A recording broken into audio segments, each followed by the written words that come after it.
कृष्ण कृष्ण कृष्ण हरे हरे, हरे कृष्ण कृष्ण कृष्ण हरे हरे, हरे राम राम राम हरे हरे, हरे राम राम राम हरे हरे, हरे कृष्ण कृष्ण कृष्ण हरे हरे, हरे कृष्ण कृष्ण कृष्ण हरे हरे, हरे राम राम राम हरे हरे, हरे राम राम राम हरे हरे।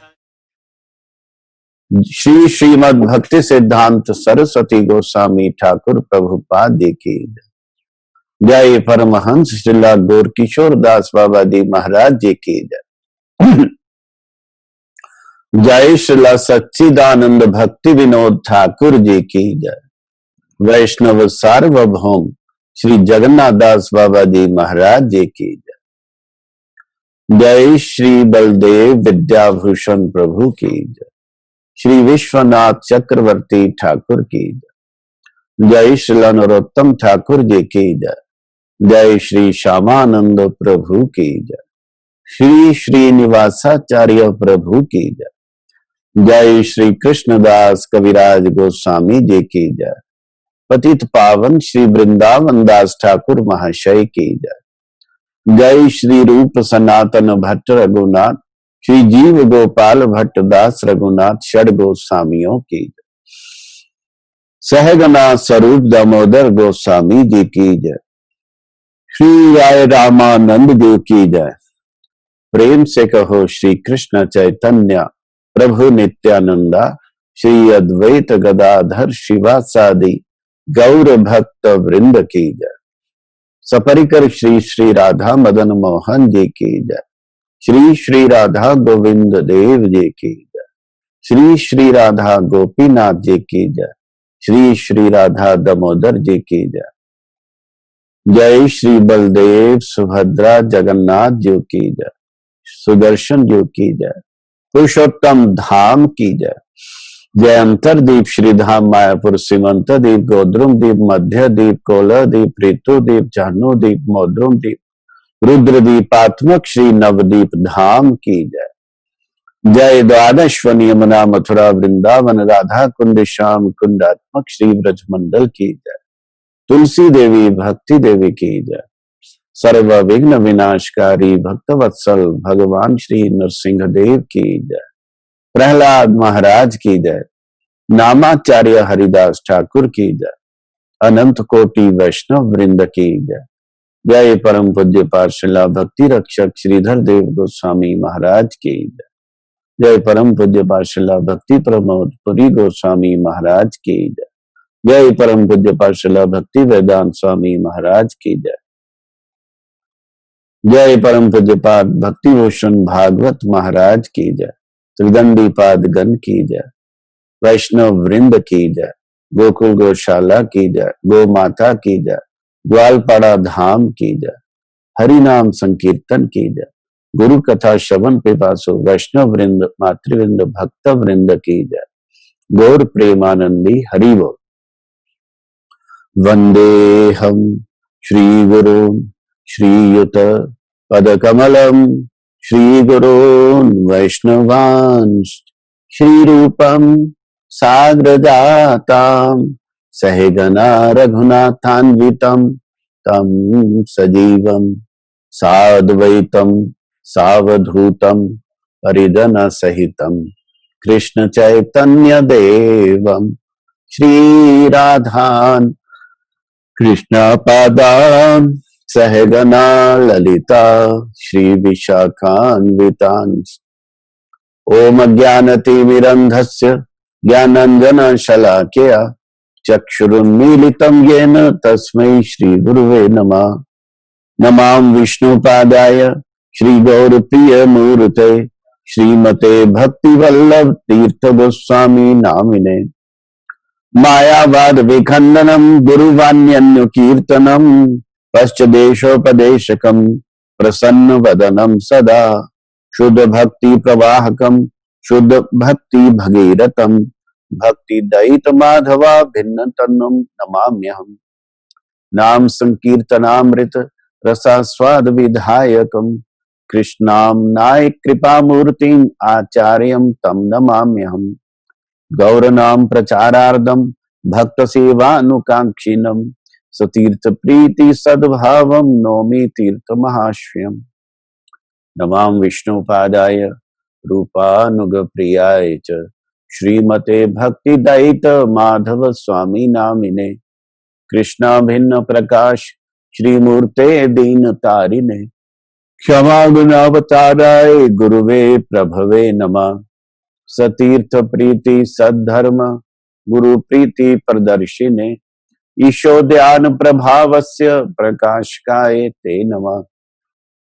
श्री क्षेत्रे प्रभुपादस्य स्थानोद्धारस्य सुकीर्ते सारस्वत घनानंद संवर्धनाय ते नमः।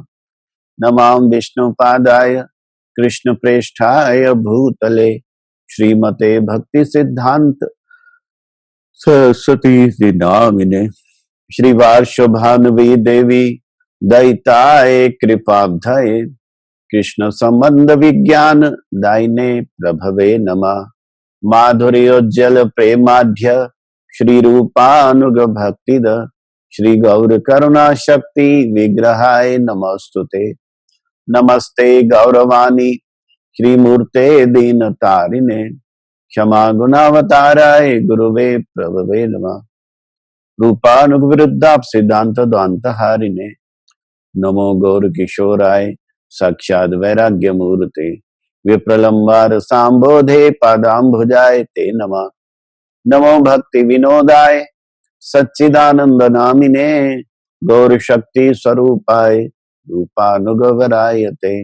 गौराविर्भाव भूमे स्तम निर्देष्टा सज्जन प्रिया। वैष्णव सार्वभौम श्री जगन्नाथाय ते नमः। वांछा कल्पतरुभ्यश्च कृपा सिंधु भयेवचा। पतितानां पावनेभ्यो वैष्णवेभ्यो नमो नमः। नमो महावदन्याय कृष्ण प्रेम प्रदायते। कृष्णाय कृष्ण चैतन्य नामिने गौरत्विषे नमः।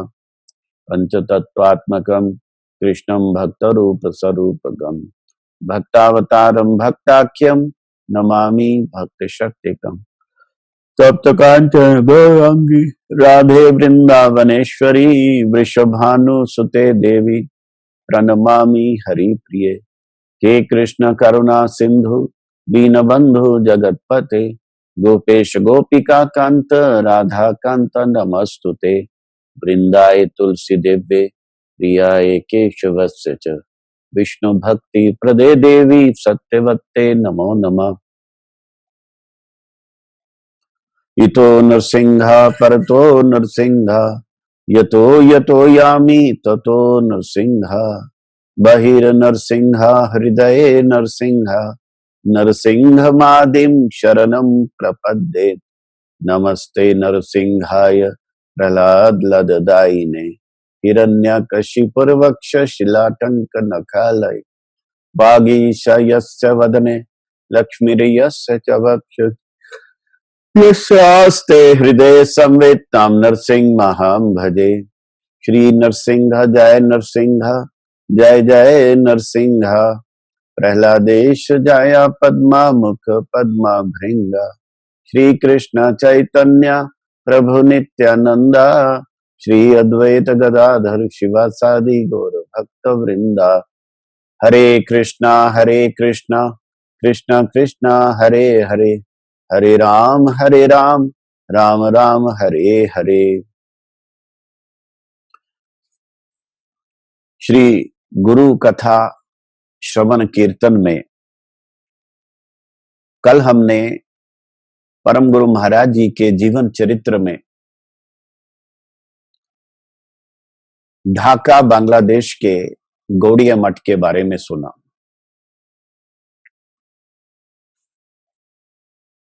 देखने में एक सिंपल ऐतिहासिक बात कि कैसे बांग्लादेश में प्रचार हुआ 1925 से लेके परम गुरु महाराज जी ढाका पूर्व बंगाल वर्तमान बांग्लादेश में जाते रहे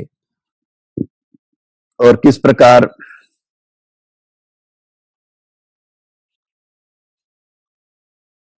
वहां पे परम गुरु महाराज जी की ही परिचालना में सब व्यवस्था हुई और वहां के श्री जगेश्वर प्रभु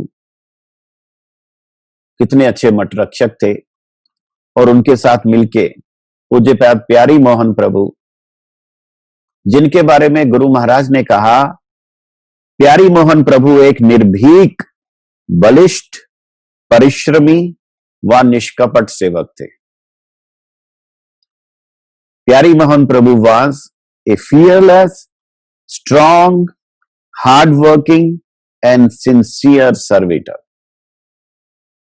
ये जो क्वालिटीज गुरु महाराज ने लिखी और उसमें जब भारत और पाकिस्तान का विभाजन हुआ और हिंदुओं के लिए वहां रहना मुश्किल हो गया, तो ऐसी गंभीर परिस्थितियों में भी वे वहां पर डटे रहे और सेवा करते रहे। ये बात भी बहुत इंपॉर्टेंट है कि इतनी भयंकर विपरीत परिस्थितियों में भी वो लोग हटे नहीं। देखिए, आज भी जो कोरोना वायरस का भयंकर काल है और बहुत जगह आज भी मंदिरों में जाना बंद है, जैसे जम्मू कश्मीर में, तो कैसे मंदिरों की सेवा परिचालना होगी? ये बड़ी एक चैलेंजिंग बात है। इसमें भी जो लोग सेवा कर रहे हैं उनका कार्य प्रशंसनीय है। तो हमारे गुरु महाराज जी इस जीवन चरित्र में लोगों की जो कंट्रीब्यूशन है प्रचार में, उसको पूरी तरह एप्रिशिएट किए बिना नहीं रहते। एप्रिसिएशन बहुत जरूरी है। तो इस प्रकार आज हम कलकत्ता मठ के बारे में जानेंगे। कैसे कलकत्ता मठ में हमारे परम गुरु महाराज, सबसे पहले कलकत्ता मठ की स्थापना कैसे हुई, इस इतिहास को जानना बहुत जरूरी है। और इस बात का भी ध्यान रखना चाहिए कि परम गुरु महाराज जी के इस महान व्यक्तित्व में कितनी सहनशीलता और कितना धीरज छुपा है, वो इसी बात से पता चलता है।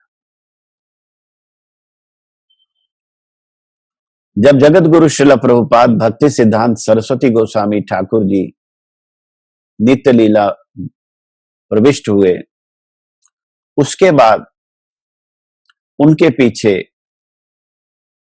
जो चैतन्य मठ है उसमें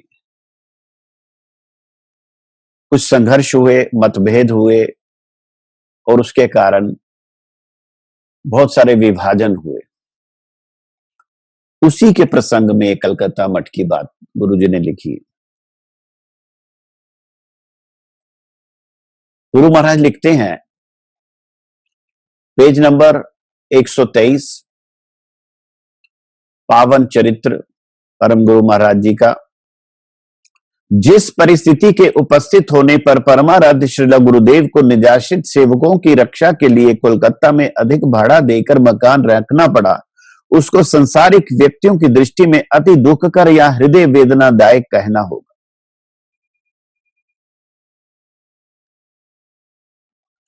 गुरु महाराज जी की भाषा बड़ी मर्यादित है। परम गुरु महाराज जी को किस हाल में कलकत्ता आके किराए के मकान में रहना पड़ा, गुरु महाराज जी कहते हैं कि यह अति दुखकर बात है, हृदय वेदनादायक बात है। कैसे? तो लिखा, मात्सर्य परायण व्यक्तियों ईर्ष्यालु व्यक्ति कभी दूसरों की उन्नति सहन नहीं कर सकता। देखो गुरु महाराज जी बिल्कुल सत्यवादी हैं। तो व्यक्ति कभी भी दूसरों की उन्नति सहन नहीं कर सकता।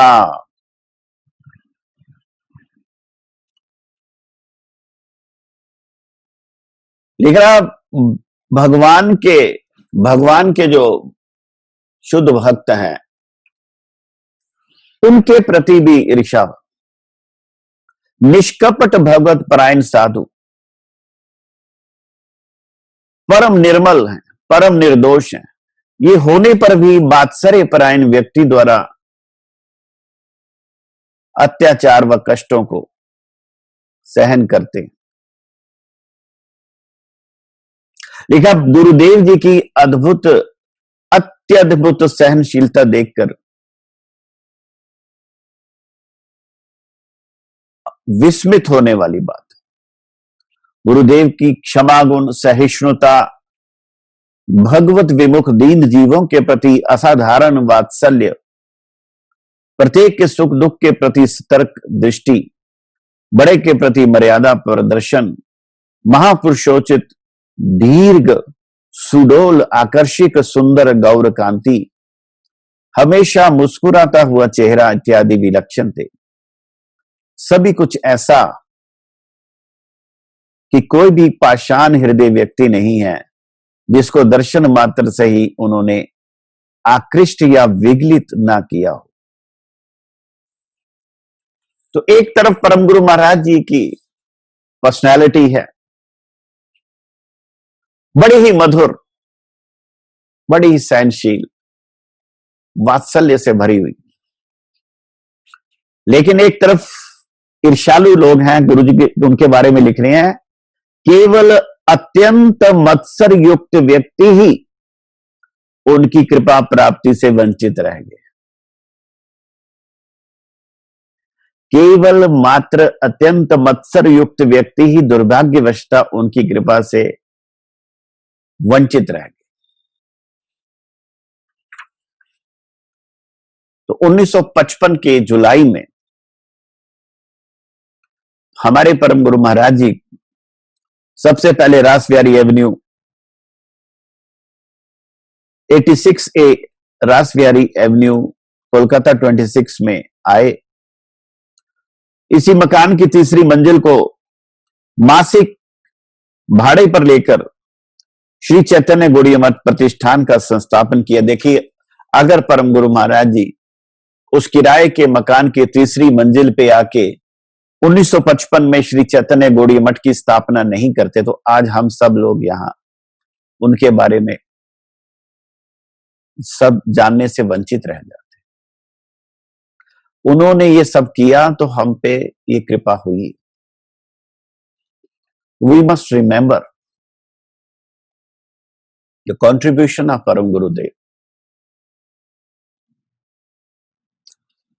तो लिखा,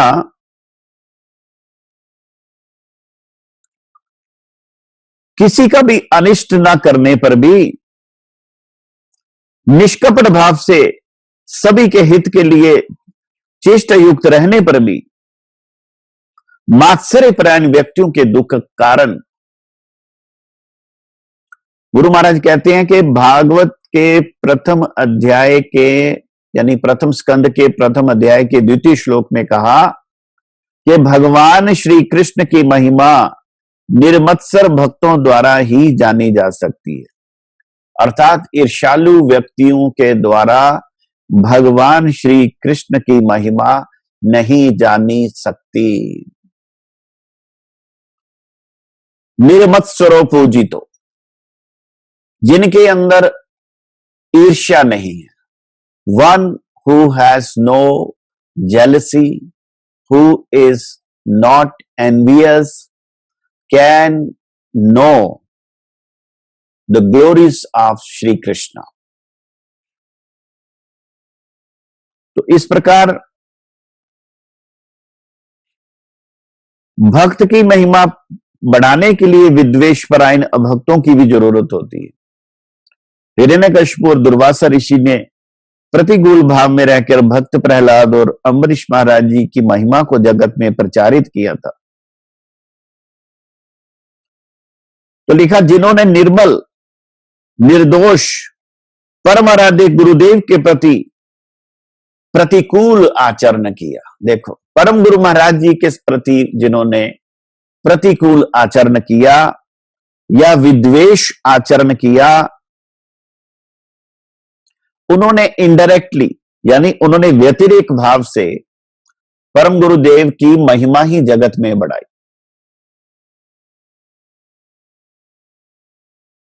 तो लिखा, बड़ी बड़ी बात बोलने वाले व्यक्ति जगत में बहुत मिल जाते हैं।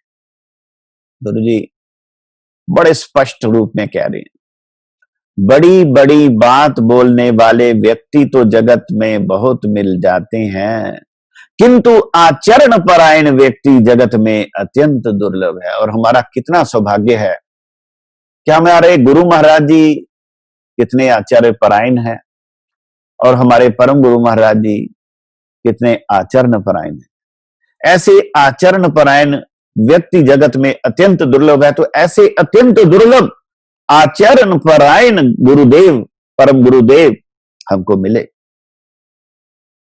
श्रील गुरुदेव ने प्रत्येक इंद्रिय द्वारा हर समय भगवान की सेवा में रहकर शुद्ध भक्तों की आदर्श पराकाष्ठा का प्रदर्शन किया। उनका आदर्श जीवन ही जगत के लिए मंगलजनक है। तो परम गुरु महाराज जी का जो आदर्श जीवन है, उसको याद करना ही जगत के लिए मंगलजनक है। अब इसकी बैकग्राउंड क्या है, सिंपली अब देखिए, परम गुरु महाराज जी तड़पते हुए हिमालय में जाके पुकार रहे हैं और आकाशवाणी होती है और वो जगत गुरु प्रभुपाद जी से मिलते हैं और उनके प्रति समर्पित हो जाते हैं। तो भरी जवानी में परम गुरु महाराज ने प्रभुपाद जी का चरणाश्रय किया, मठाश्रित हो गए और ऐसी सेवा की कि उनका नाम वॉल्केनिक एनर्जी हो गया। और जब प्रभुपाद जी अप्रकट हुए तो एक दिन परम गुरु महाराज जी को अपने गुरुदेव का मठ छोड़ना पड़ा। अभी बताइए, इससे ज्यादा पीड़ाजनक बात क्या हो सकती है? इससे ज्यादा कष्ट क्या हो सकता है कि एक आदमी अपना घर बार सब कुछ छोड़ के गुरु स्थान में चला जाए और सिंसियरिटी से सेवा करे और गुरु जी के अप्रकट होने पे उनको वहां बोल दिया गया कि आप यहां से जा सकते हैं। गुरु महाराज कह रहे हैं, अति दुखकर और हृदय वेदनादायक है ये बात, अति दुखकर और हृदय वेदनादायक। और उस समय परम गुरु महाराज जी के 40 के करीब शिष्य थे, जिसमें हमारे गुरु महाराज थे, हमारे भारती महाराज थे। ये सब लोग हमारे परम गुरु महाराज जी के शिष्य भी उनके साथ थे, जो मायापुर में चैतन्य मठ में सेवा कर रहे थे। परम गुरु महाराज जी के जिम्मे में नवद्वीप परिक्रमा के सभी दर्शनीय स्थानों के जो मंदिर थे वो थे, और उन्होंने एक एक शिष्य को, दो दो शिष्य को उन मंदिरों में पुजारी के रूप में, सेवक के रूप में रख छोड़ा था। परम गुरु जी श्रीवास सांगन को भी देख रहे थे, योग पीठ को भी देख रहे थे, नृसिंहपल्ली को भी, वहां जो सुवर्ण विहारी गौड़ीय मठ को भी देख रहे थे, और जहां जहां नवद्वीप धाम परिक्रमा में, रुद्रदीप में वगैरह वगैरह जहां पे भी प्रभुपाद जी के मठ थे, मंदिर थे, उनकी सेवा का भार परम गुरु महाराज ने संभाला हुआ था। और अचानक उनको कह दिया गया कि अभी आप यहां से अपने शिष्यों के साथ जा सकते हैं। तो गुरु महाराज कहते हैं कि ये बात अति दुखकर है और हृदय वेदनादायक है। लेकिन गुरु जी कहते हैं, ईर्ष्यालु व्यक्ति कभी भी दूसरों की उन्नति सहन नहीं कर सकता। केवल मात्र अत्यंत मत्सर युक्त व्यक्ति ही उनकी कृपा प्राप्ति से वंचित रहेंगे। तो इस प्रकार गुरु महाराज ने कोई बात छुपाई नहीं है। इसको डिटेल में गुरु जी बताते हैं कि चैतन्य मठ और गौड़ीय मठ ये प्रभुपाद जी ने स्थापित किए। श्री चैतन्य मठ, मूल श्री चैतन्य मठ, आकर मठराज श्री चैतन्य मठ और गौड़ीय मठ, इनके प्रतिष्ठाता हमारे जगत गुरु प्रभुपाद भक्ति सिद्धांत सरस्वती गोस्वामी ठाकुर, उनके अप्रकट होने के बाद ट्रस्टियों के बीच मठ के परिचालन को लेकर मतभेद हो गया। यहां से प्रॉब्लम शुरू हुई। ट्रस्टियों के बीच मठ के परिचालन को लेकर मतभेद हो गया, जिससे श्रील प्रभुपाद जी के ट्रस्ट के 2 व्यक्तियों सहित उनके बहुत से योग्य त्रिदंडी शिष्य और वानप्रस्थी ब्रह्मचारी सब के सब गौड़ीय मठ की साक्षात सेवा से अलग रहना पड़ा। वे लोग उस समय दक्षिण कलकत्ता के लैंसडाउन रोड में और बाद में कालीघाट 8 नंबर हाजरा रोड पर किराए के मकान में रहकर चैतन्य वाणी का आचरण के साथ प्रचार करते रहे। 8 नंबर हाजरा रोड पर मठ के एक 2 मंजिले कमरे में श्रीला गुरुदेव अवस्थान करते थे और ये वो जगह जहां पे हमारे गुरु महाराज जी उनको सबसे पहले मिले, कलकत्ता में हाजरा रोड में। गुरु महाराज ने लिखा, श्री कृष्ण वल्लभ ब्रह्मचारी जी का संसार त्याग करने के संकल्प से पहले हाजरा रोड पर स्थित मठ में ही श्रील गुरुदेव जी के साथ साक्षात्कार हुआ था। तो ये जो टर्निंग पॉइंट था हमारे गुरु महाराज जी के जीवन में, हाजरा रोड में जो परम गुरु महाराज जी मिले हैं, 1946 की बात है। उस समय 2 प्रश्नों के उत्तर को समझने पर श्री कृष्ण वल्लभ ब्रह्मचारी जी ने संसार त्याग करने का संकल्प किया और उसी मठ में आ गए, हाजरा रोड वाले मठ में कलकत्ता में।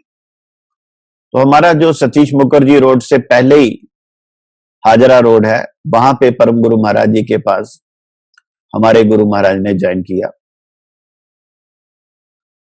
और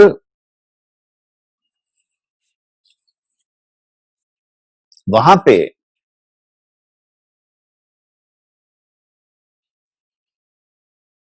जो प्रभुपाद जी के अप्रकट होने पे मतभेद हुए तो 2 भाग हो गए, 2 ग्रुप्स बन गए और चैतन्य मठ को मूल करके मठों को सेवा परिचालन भार जिनके ऊपर दिया गया,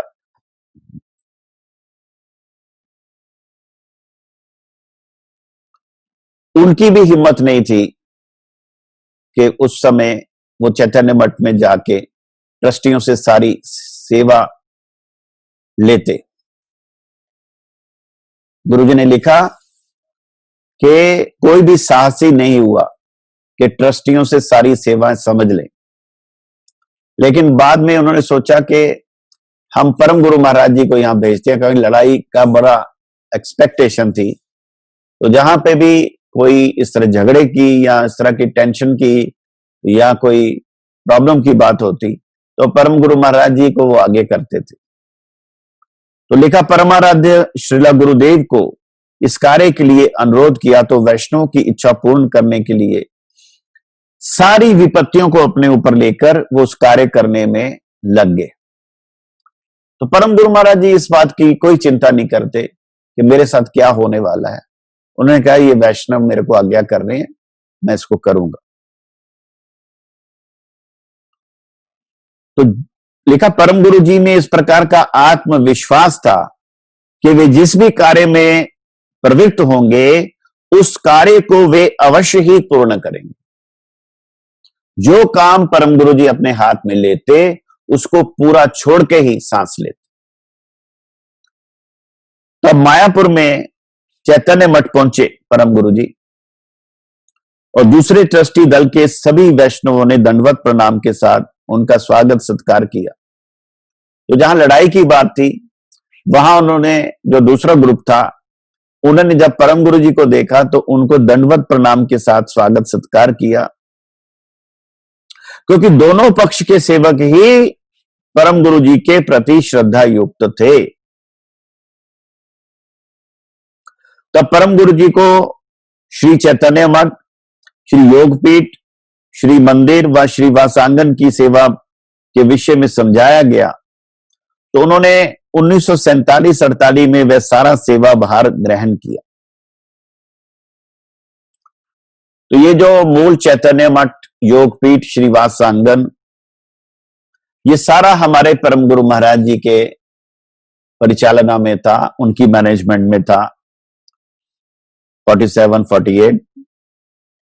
और मठ को चलाने के लिए पैसे नहीं थे, तो परम गुरु जी के पास चैतन्य चरितामृत के लिए दिए गए रुपयों को उन्होंने लगा दिया और मठ को स्टार्ट किया। लंबे समय तक वहां रहकर जब मठों की सेवा सुव्यवस्था हो गई, तब परम गुरु जी ने अपने बड़े गुरु भाई को मठ की सेवा का दायित्व अर्पण किया। कुछ दिन बाद ही ट्रस्टियों में से एक परम गुरु जी के प्रति असभ्य व्यवहार करने लगे। Point to be noted. आप ये देख रहे हैं कि परम गुरु महाराज जी के साथ ट्रस्टियों में से एक असभ्य सा व्यवहार करने लगा, लेकिन परम गुरु महाराज इस बात को पी गए, सहन कर गए। कहा, विषम व्यवहार होने पर भी श्रीला गुरुदेव जी ने अपने अनुगत सेवकों को इस विषम व्यवहार का पता भी ना लगने दिया।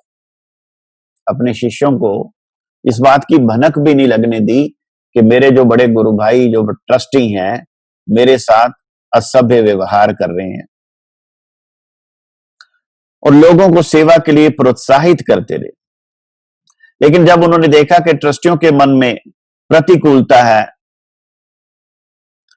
तो वो देखने के बाद परम गुरु जी के बड़े सारे गुरु भाई मठ छोड़ के चले गए। उनके नाम लिखे हैं परम पूज्यपाद श्रीमद भक्ति रक्षक श्रीधर महाराज, श्रीला भक्ति सरंग गोस्वामी महाराज, श्रीला भक्ति हृदय बन महाराज, श्रीला भक्ति प्रज्ञान केशव महाराज, श्रीला भक्ति सर्वस्व गिरी महाराज, श्रीला भक्ति प्रमोद पुरी महाराज, जो पहले खूब उत्साह के साथ आए थे, एक एक करके चैतन्य मठ से किनारे हो गए। ये हिस्ट्री भी हमको जाननी चाहिए। ये जो दिग्गज लोग थे, सब लोग चैतन्य मठ में, प्रभुपाद जी के मठ में रह रहे थे, लेकिन उनके अप्रकट होने के बाद जब आपस में मतभेद हुए और इन लोगों के साथ प्रतिकूलता होने लगी, तब एक एक करके ये श्री चैतन्य मठ से किनारे हो गए। बहुत इंपॉर्टेंट बात है। उस समय भी परम आराध्य गुरुदेव सब कुछ सहन करते हुए सेवा छोड़कर नहीं गए। यानी परम गुरु महाराज जी के साथ भी असभ्य व्यवहार, प्रतिकूलता, विषम व्यवहार हो रहा था, और उनके सारे गुरु भाई जो बड़े बड़े चले गए, जिनके नाम हमने लिए, लेकिन परम गुरु महाराज नहीं गए। उस समय कलकत्ता में 1950 में एक अस्थाई मठ स्थापित हुआ, और चैतन्य मठ के साधु जब कलकत्ता आते तो इसी मठ में ठहरते। परमाराध्य गुरुदेव कोलकाता में आने पर भी ज्यादा दिन कोलकाता मठ में नहीं रहते थे। अधिकांश समय वे उत्तर प्रदेश, पंजाब, राजस्थान, आंध्र प्रदेश व असम आदि स्थानों में प्रचार में रहते थे। उनके कोलकाता आश्रित भक्त भारत के विभिन्न स्थानों में विपुल प्रचार की खबर सुनकर बहुत उल्लसित होते, किंतु साथ ही साथ इस बात का दुख भी करते कि श्रीला गुरुदेव कलकत्ता में रह के प्रचार नहीं करते। लेकिन परम गुरु महाराज जी ये सब कुछ करते हुए भी उनके साथ जो हो रहा था, उस परिस्थिति, उस प्रतिकूल आंतरिक प्रतिकूल परिस्थिति की बात किसी के आगे व्यक्त नहीं की।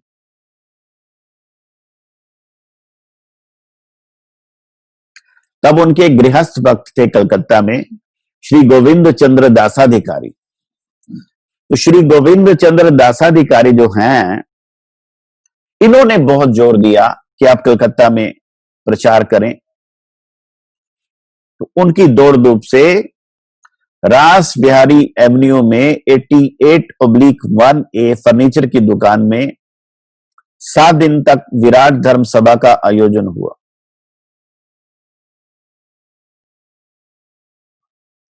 वहां परम गुरु महाराज जी की हरि कथा सुनकर बहुत से विशिष्ट और शिक्षित व्यक्ति चैतन्य महाप्रभु जी के धर्म के प्रति आकृष्ट हुए।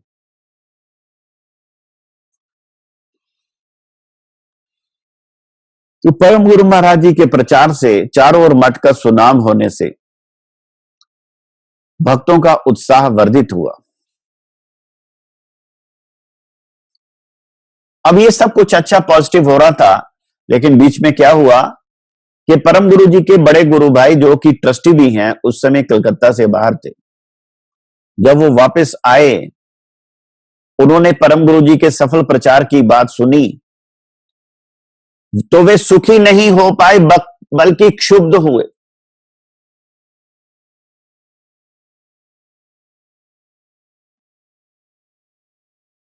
गुरु जी के शब्द देखा, उनके बड़े गुरु भाई जो कि ट्रस्टी भी हैं, उस समय जब वापस कलकत्ता में आए और परम गुरु जी के सफल प्रचार की बात सुनी, तो वे सुखी नहीं हो पाए बल्कि क्षुब्ध हुए। तब परम गुरु महाराज जी के आश्रित लोगों को पता चला कि क्यों परम गुरु जी कलकत्ता में ज्यादा देर नहीं रहते। तो जो ट्रस्टियों को बड़े गुरु भाई के रूप में प्रचुर मर्यादा देने पर भी मठ की श्री वृद्धि के आंतरिकता के साथ यत्न करने पर भी वो ट्रस्टियों के उत्साह का कारण ना होकर क्षोभ का कारण हुए।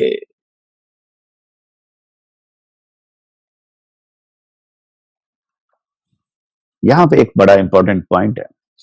इस्कॉन के अंदर गौड़ीय मठ के बारे में बड़ा नेगेटिव बोला जाता है,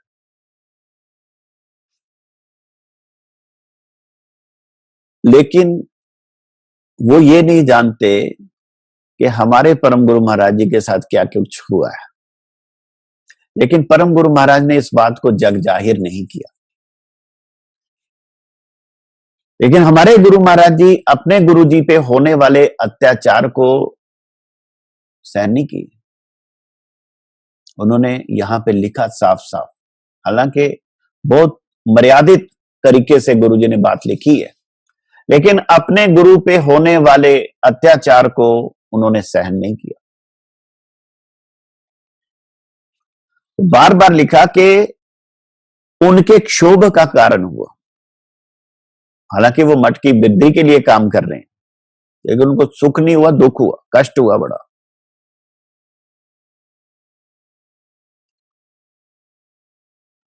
तो लिखा परम गुरु जी के जो गुण हैं वो असाधारण गुण ईश्वर प्रदत्त हैं। ये गुण ही यदि किसी की ईर्ष्या का कारण बन जाए तो उसके प्रतिकार के लिए क्या कर सकते।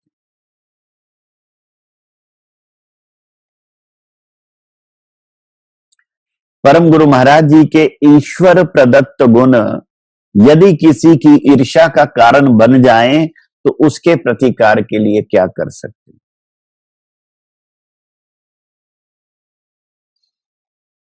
तब परम गुरु महाराज ने स्थान परिवर्तन को आवश्यक समझा और मेदिनीपुर मठ में चले गए। मेदिनीपुर में रहने के समय वही जो उनके ट्रस्टी महोदय, उन्होंने सभी शिष्यों से हस्ताक्षर करवाए और एक रजिस्ट्री पत्र परम गुरु जी के पास भेजा, रजिस्टर लेटर भेजी, सबके साइन करवा के, जैसे वे नेपाल भट्टाचार्य फासलेन पर बने मठ में दोबारा ना आए।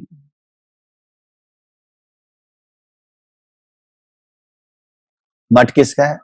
प्रभुपाद जी का। ट्रस्टी साहब कह रहे हैं कि आप यहां मत आइए। परम गुरु जी उस पत्र को पाकर बड़े मर्माहत हुए और समझ गए कि उनके सेवकों को जल्दी ही चैतन्य मठ से हटाया जाएगा।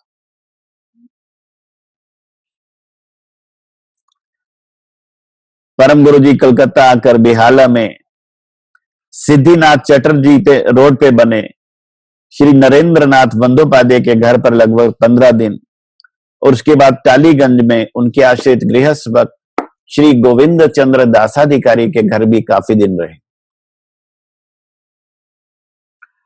तो श्री गोविंद चंद्र दासाधिकारी ने बहुत काम किया, उनकी बड़ी कंट्रीब्यूशन। उन्होंने जब इस मर्मांतक घटना की बात सुनी तब अपने तिमंजले निवास को मठ के लिए दान देने के लिए प्रस्ताव दिया कि मेरा 3 मंजिल घर आपको मैं दान कर रहा हूं। लेकिन परम गुरु जी ने उनको मना कर दिया, नहीं। थोड़े दिन बाद परम गुरु जी के पास मैसेज आ गया कि उनके जो आश्रित सेवक हैं उनको एक एक करके मठ से निकाला जा रहा है।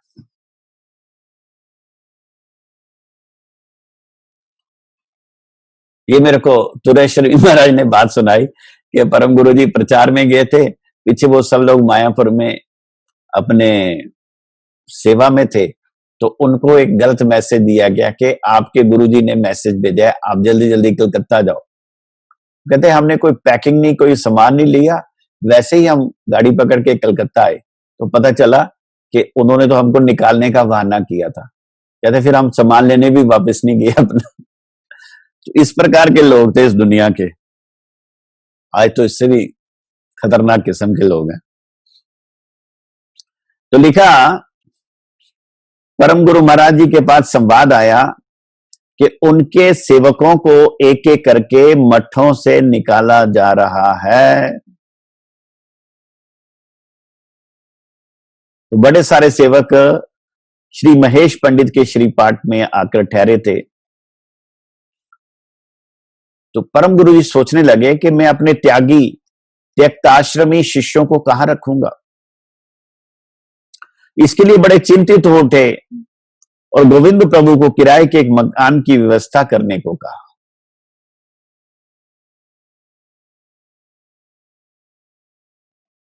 समझ से बाहर की वस्तु है।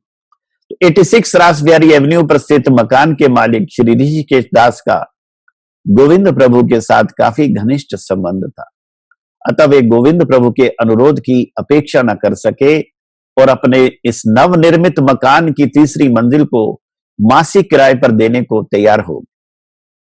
तो 2 मंजिल किराए पे नहीं दी, 3rd, और गर्मी बड़ी होती है। 8 कमरे वाली इस 3री मंजिल का किराया 40 रुपए महीना था, परंतु अंत में 30 रुपए देना तय हुआ। उस समय तक इस मंजिल के अधिकांश कमरों की छतों का कार्य पूर्ण नहीं हुआ था। तो इनकम्प्लीट फ्लोर था, छतें अभी कंप्लीट नहीं थी और किराए पे ले लिया। तो परम गुरु महाराज ने अपने सभी शिष्यों को बुलाया जो कि मायापुर चैतन्य मठ में थे या अन्य शाखा मठों में रह रहे थे। उनको आदेश दिया कि जब तक ट्रस्टी महोदय आपसे चार्ज पूरा ले नहीं ले, क्योंकि वो सब लोग विग्रह की सेवा कर रहे थे, तो ऐसे विग्रह की सेवा छोड़ के आना अचानक ठीक नहीं होता। तो उन्होंने कहा जब तक वो जो ट्रस्टी महोदय आपके द्वारा श्री विग्रह की सेवा ग्रहण ना कर लें तब तक वे उन्हीं मठों में रहें, सेवा छोड़कर ना आए। यहां पर ध्यान देने लायक बात यह है कि श्रील गुरुदेव अपने गुरुदेव जी द्वारा प्रतिष्ठित मतों की सेवा से वंचित होकर मर्मांतक भाव से व्यथित हो जाने पर भी अपने गुरुदेव जी द्वारा प्रतिष्ठित विग्रहों की सेवा में जैसे कोई विघ्न ना हो, इसके लिए हर समय चिंता करते रहते। मैं इस बात को पढ़ तो रहा हूं लेकिन मेरा दिल रो रहा है। एक घटना है कि एक राजा के पास दो स्त्रियां लड़ती हुई आई, एक छोटा नवजात बच्चा लेके, और दोनों कह रही हैं कि ये मेरा बच्चा है, ये मेरा बच्चा है। तो राजा परेशान हो गया कि मैं बच्चा किसको दूं। तो राजा ने एक तरकीब की, उसने तलवार निकाली, उसने कहा मैं इस बच्चे का दो टुकड़े करता हूं, आधा आधा टुकड़ा ले लो। तो एक उसमें से जोर से चिल्लाई, कहते नहीं नहीं, ये इसको ही दे दो, इसको ही दे दो। तो राजा समझ गया यही इसकी मां है, तो उन्होंने वो बच्चा उसी को दिया।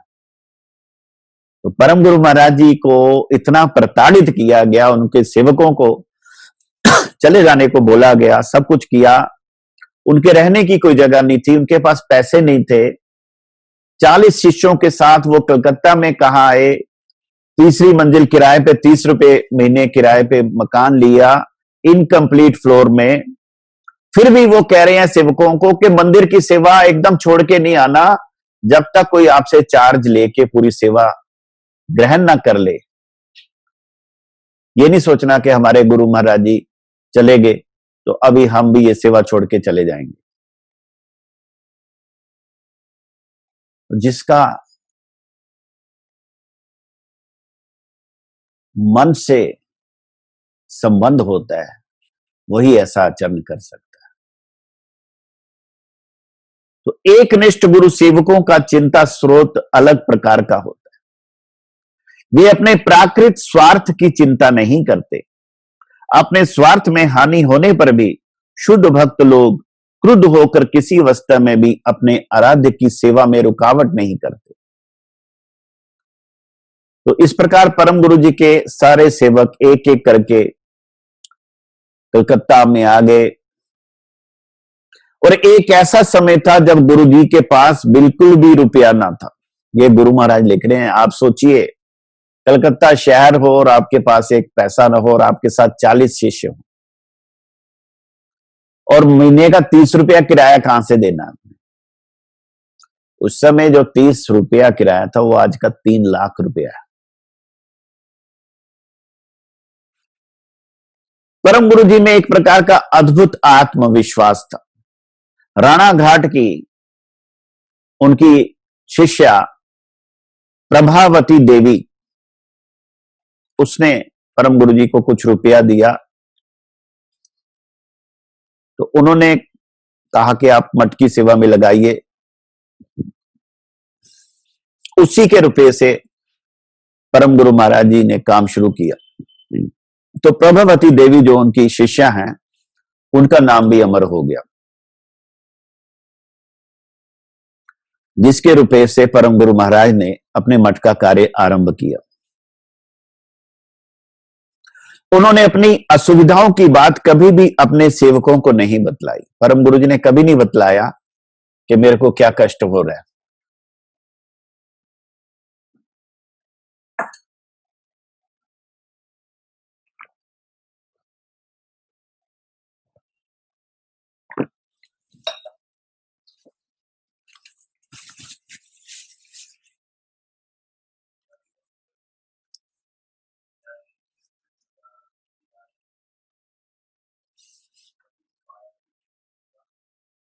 बड़ा इंपॉर्टेंट विषय है।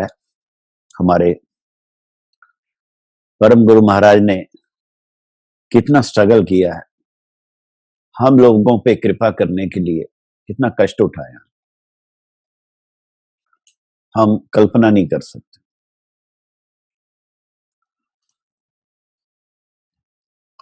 तो यहां पे देखा कि प्रभावती देवी के उसी रुपये से परम गुरु जी ने अपने पहले मठ का कार्य प्रारंभ किया, लेकिन अपनी असुविधाओं की बात कभी अपने सेवकों को नहीं बताई।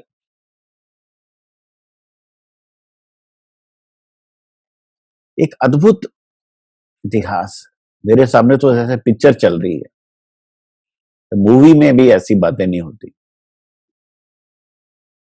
तो सेवा परिचालना के लिए धन का अभाव होने पर भी वे छोटे गुरु भाई उदाहरण प्रभु को गोविंद बाबू के भेजकर रुपया उधार मंगवाते थे। तो उधार से, कष्ट से मठ को चला रहे थे।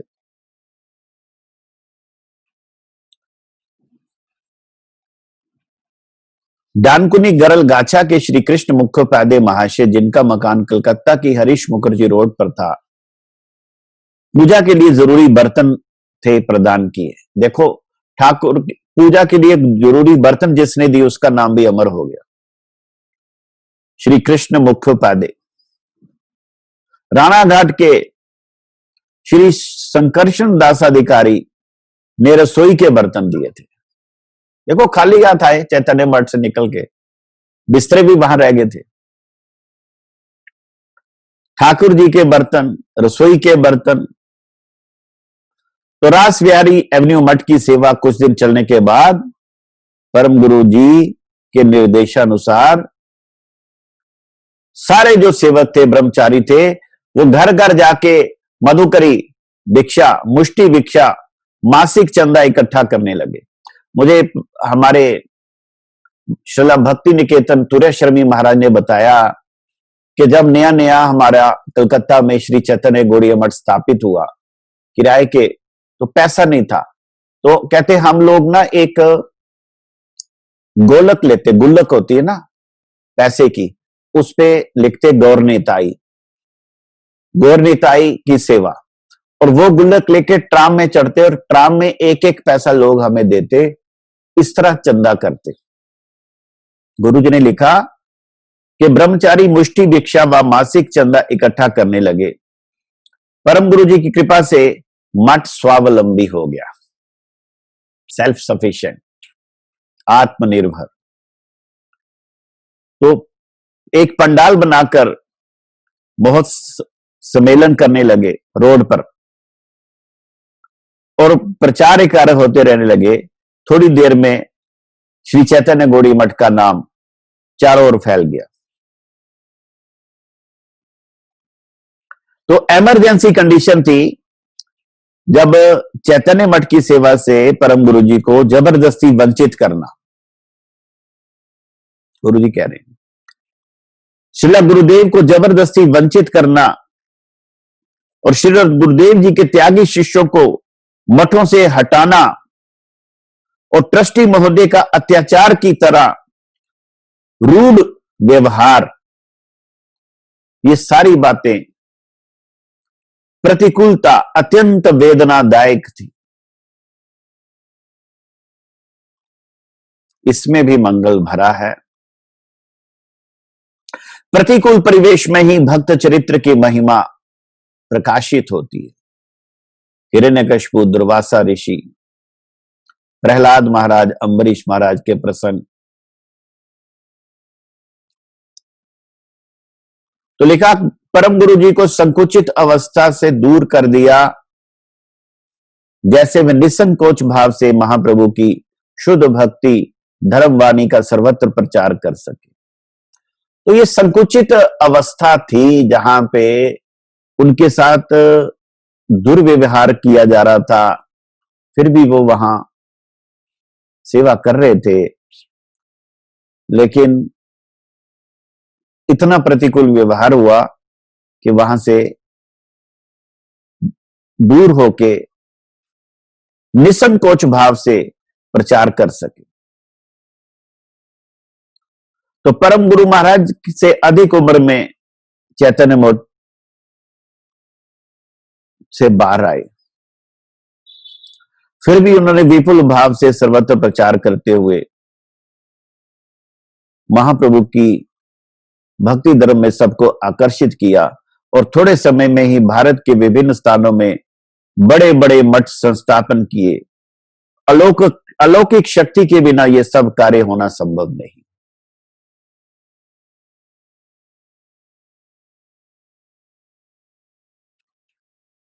जीरो से स्टार्ट किया परम गुरु जी ने, एकदम जीरो से। He started from zero.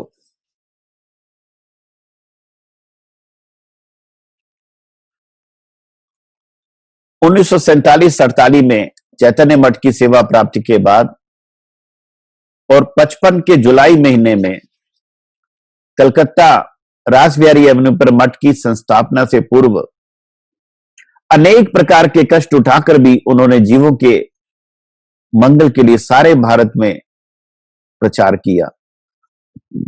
84 कोस ब्रजमंडल परिक्रमा की, क्या कुछ किया।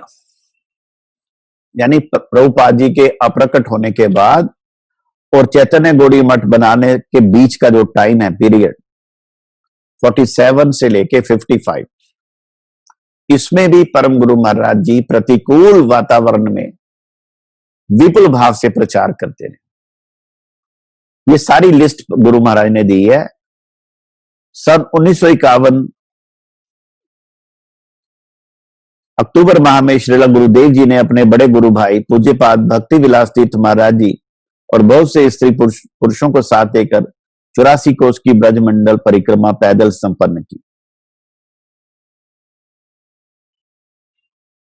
सन 1951 में ब्रजमंडल परिक्रमा के बाद परम गुरु जी ने हरिद्वार, देहरादून, लुधियाना, जलंधर आदि स्थानों पर काफी समय तक प्रचार किया। 1951,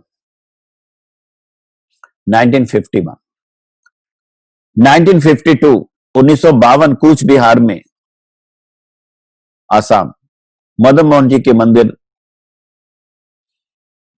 और दोबारा 84 कोस ब्रजमंडल परिक्रमा। जयपुर में विपुल भाव से प्रचार। 1953 में लुधियाना में विपुल प्रचार। असम गुवाहाटी मठ की रजिस्ट्री।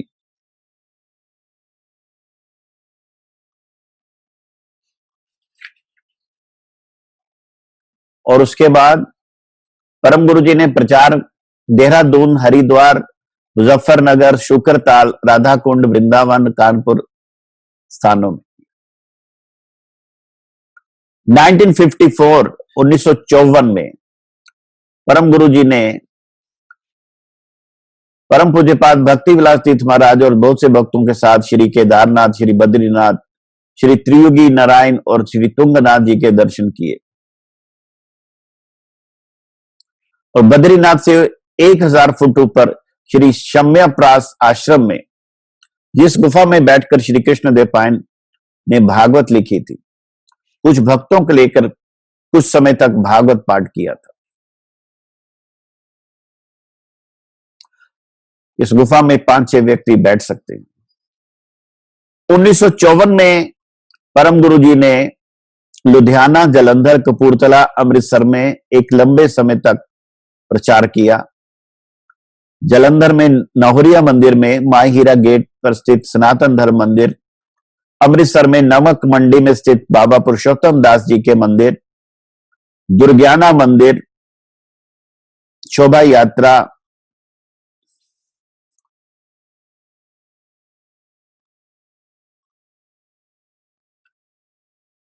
ये सारी परम गुरु जी ने प्रचार किए हैं। सन 1955, 1955 में रासबिहारी एवेन्यू पर मठ की स्थापना से कुछ पहले कलकत्ता के पास 24 परगना जिला में इच्छापुर, नवाबगंज में प्रचार किया।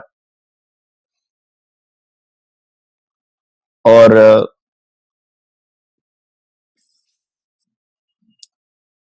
उस समय परम गुरु जी द्वारा भेजे जाने पर श्री कृष्ण वल्लभ ब्रह्मचारी पार्टी के साथ 24 परगना जिले के मदनपुर आदि स्थानों में प्रचार करके इच्छापुर पहुंचे एवं पहले से वहां प्रचार करने लगे। उस समय उनके साथ प्रचार पार्टी में श्री नारायण ब्रह्मचारी और बुधारी ब्रह्मचारी आदि भी थे। तो गुरु महाराज जी कह रहे हैं कि परम गुरु महाराज ने प्रभुपाद जी के जाने के बाद और अपना नया मठ बनाने के बीच में कितने साल पूरा वहां पे कंट्रीब्यूशन की है, प्रचार किया है। उनके मन में कभी नहीं था कि मैं यहां से जाऊंगा, लेकिन जब उनके ट्रस्टी साहब उन्होंने मजबूर कर दिया, तो बिना किसी कॉन्टेस्ट के, बिना किसी क्लेम के, बिना किसी बात के, खाली हाथ परम गुरु महाराज कलकत्ता आए और 0 से उन्होंने अपना प्रचार प्रारंभ किया, श्री चैतन्य गौड़ीय मठ की स्थापना करके। तो इस प्रकार परम गुरु महाराज जी के बारे में जो कष्ट लिखे हैं ये पढ़े नहीं जाते है जी। तो लिखा, बाहर से देखा जाए तो परम गुरु जी निसंबल अर्थ शून्य अवस्था में दिख रहे थे। उनके पास ना पैसा है ना कोई सहारा है। और लिखा, उस समय गुरुदेव जी के पास बिल्कुल भी रुपया नहीं था। He had no money. Param Guru ji had no money at that moment when he started his new institution. लेकिन जहां भगवत सेवा के लिए निष्कपट आरती है वहां किसी भी द्रव्य का अभाव नहीं होता। अंडरलाइन। जहां भगवान की सेवा के लिए सिंसियर प्रेयर है वहां कभी अभाव नहीं होता, गुरु महाराज जी कह रहे हैं। तो इस प्रकार जन्माष्टमी भी हुई, भंडारे भी हुए, नंदोत्सव भी हुए, और इसमें परम गुरु महाराज जी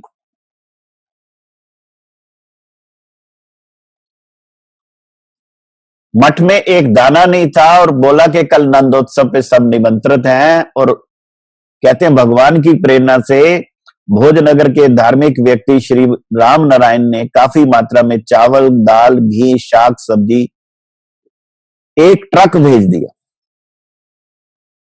रात को। अगले दिन नंदोत्सव है। पहले सभी चिंतित थे कैसे महोत्सव मनाया जाएगा। अचानक सामान का भरा ट्रक देखकर सभी हैरान हो गए। यह है परम गुरु महाराज जी की अलौकिक शक्ति। तो 10,000 लोगों को प्रसाद की व्यवस्था की। उद्धरण प्रभु थे जिन्होंने ये सारी मैनेजमेंट की थी भंडारे की।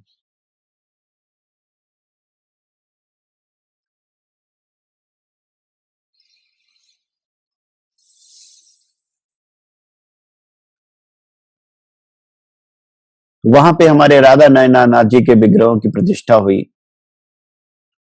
27 जनवरी को। शोभा यात्रा हुई। ये सब रास विहारी एवेन्यू में हुआ।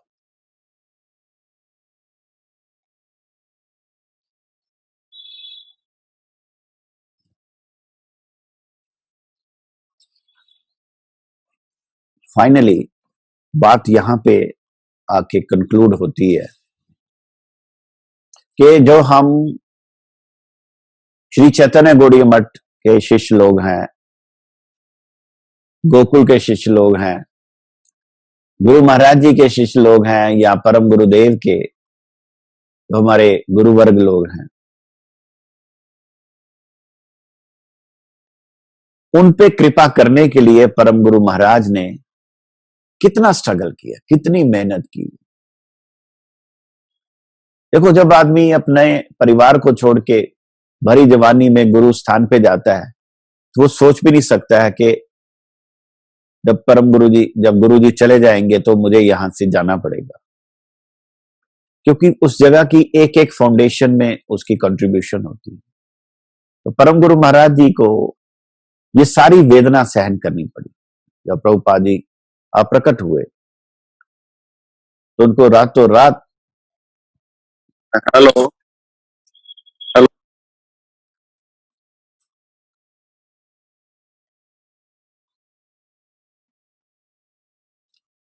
तो इस प्रकार हमारे परम गुरु महाराज जी अगर इनिशिएटिव नहीं लेते, उधार लेके मठ नहीं चलाते, किराए के मकान से मठ नहीं स्टार्ट करते कलकत्ता में, तो हमें कहां मिलते। क्योंकि हमारे उत्तर भारत में, पंजाब में प्रचार करने वाले सबसे पहले तो परम गुरु जी ही। कैसे उन्होंने देहरादून में प्रचार शुरू किया, कैसे लुधियाना में, अमृतसर में, जालंधर में, और वो सब प्रचार का हिस्सा हम लोग प्राप्त कर रहे हैं।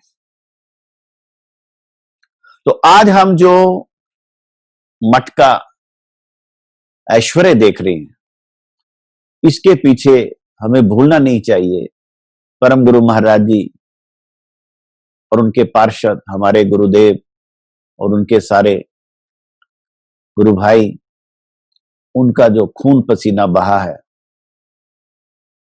उसकी कंट्रीब्यूशन को हमें याद रखना चाहिए। हम जब मठ में जाते हैं तो वहां पे कुछ ना कुछ सेवा करनी चाहिए, वहां से कुछ लेना नहीं चाहिए, वहां देना चाहिए। हमारे गृहस्थ का धर्म है कि हम गुरु स्थान की सेवा करें, यथाशक्ति जो कुछ सेवा होती है करो। और जो हम इधर उधर बड़ा कुछ देते हैं ना, संक्रांत को निकालते हैं, द्वादशी को निकालते हैं, वो निकालते हैं, सब गुरु स्थान पे भेजो। बूंद बूंद से तालाब भरता है, लेकिन गुरु स्थान की सेवा का जिम्मा गृहस्थों का होता है। इसलिए परम गुरु महाराज ने कितनी मेहनत करके हमको कृपा से भर दिया, आज उसका हम समझते हैं हम चुका नहीं सकते। और ये गुरु महाराज ने जो उनकी बायोग्राफी लिखी, इसमें वो सारा इतिहास और वो सारी वेदना हमें याद रखनी चाहिए। वांछा कल्पतरुभ्यश्च कृपा सिंधु भयवचा पतितानां पावनेभ्यो वैष्णवेभ्यो नमो नमः।